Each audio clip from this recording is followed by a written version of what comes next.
left alone to care for my ailing father-in-law, while my husband and his mother enjoyed a luxurious family holiday. I couldn't help but feel abandoned and undervalued.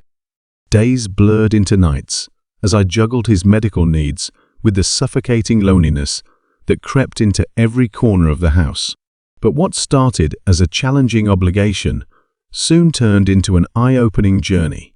In the quiet moments, I discovered hidden truths about my father-in-law's life, stories of strength, regret, and love he had never shared before. These revelations not only changed how I viewed him, but also transformed my understanding of family and sacrifice. What unfolded next was something none of us could have anticipated, shifting the dynamics of our lives forever. The house was eerily silent as the sound of the car faded into the distance. My husband and his mother had just left for their long-planned family holiday, leaving me behind to care for my father-in-law. It wasn't the first time they had excluded me from such trips, but this time, the sting was sharper. The excuse was thin: someone needed to stay with the old man. It wasn't a request. It was a decision made without me, as if my presence in their family was merely incidental. My father-in-law, Harold, was an enigma. Once a strong, commanding man, time and illness had left him frail and mostly bedridden. His sharp mind, however, remained intact, and his piercing blue eyes seemed to see right through any facade. He was not an easy man to care for. He rarely spoke, and when he did, his words were curt and to the point. Yet, as I settled into the routine of looking after him, I began to notice things about Harold that others seemed to overlook.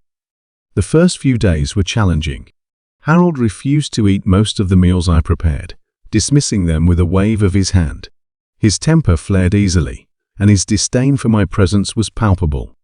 But I persisted, remembering the vows I took when I married into this family. I wasn't just caring for Harold out of obligation. I felt a deep sense of empathy for him, abandoned by the very family he had built and loved. One evening, as I was helping Harold with his medication, he asked me a question that caught me off guard. "Why did you marry my son?" His voice was hoarse but steady, and his eyes bore into mine, searching for the truth. I hesitated before answering. "Because I loved him," I said simply. Harold nodded slowly, as if weighing my words. "Love is a tricky thing," he murmured, almost to himself. "Sometimes it blinds us to what truly matters." His cryptic comment lingered in my mind for days. I began to wonder if Harold saw something in my marriage that I had been too naive to notice. My husband, Paul, had always been more attached to his mother than to me. She controlled every aspect of his life, and by extension, mine. Their relationship left little room for anyone else, and I often felt like an outsider in my own home. As the days turned into weeks, Harold began to open up, sharing stories of his younger years.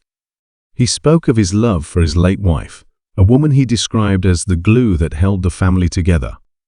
He told me about the sacrifices he made to provide for his family and the dreams he abandoned for their sake. There was a vulnerability in his words that touched me deeply. For the first time, I saw Harold not as a grumpy old man, but as a person who had lived, loved, and lost. One afternoon, while cleaning Harold's room, I stumbled upon an old photo album tucked away in a drawer. The pictures were yellowed with age, but the memories they held were vivid. Harold noticed me looking through the album and motioned for me to bring it to him. "That was our first house," he said, pointing to a black and white photograph of a modest home with a picket fence. "We didn't have much, but we were happy." As we flipped through the pages, Harold's face softened and a faint smile played on his lips. He pointed out family members, recounting anecdotes and laughing at long-forgotten memories. It was a side of Harold I had never seen before, and it made me wonder how much of him his own family truly knew. One evening, as we sat in the dimly lit living room, Harold asked me to read to him. He handed me a worn-out book of poetry, its pages dog-eared and stained. As I read aloud, Harold closed his eyes, a serene expression on his face. When I finished, he opened his eyes and looked at me with an intensity that made me feel as if he could see into my soul. "You have a kind heart," he said quietly. "Don't let this family take that away from you." His words struck a chord deep within me. For years, I had felt unappreciated and overlooked, but Harold's recognition of my worth was a balm to my wounded spirit. As the days passed, Harold's health began to decline. His breathing grew labored, and his strength waned. I did everything I could to make him comfortable, but it was clear that his time was running out. One night, as I sat by his bedside, Harold reached for my hand and held it tightly. "Promise me something," he said, his voice barely above a whisper. "Promise me you'll take care of yourself. Don't let them break you." Tears welled up in my eyes as I nodded, unable to speak. Harold's words were a stark reminder of the life I had been living, a life where my needs and desires were secondary to everyone else's. When Harold passed away a few days later, I was devastated.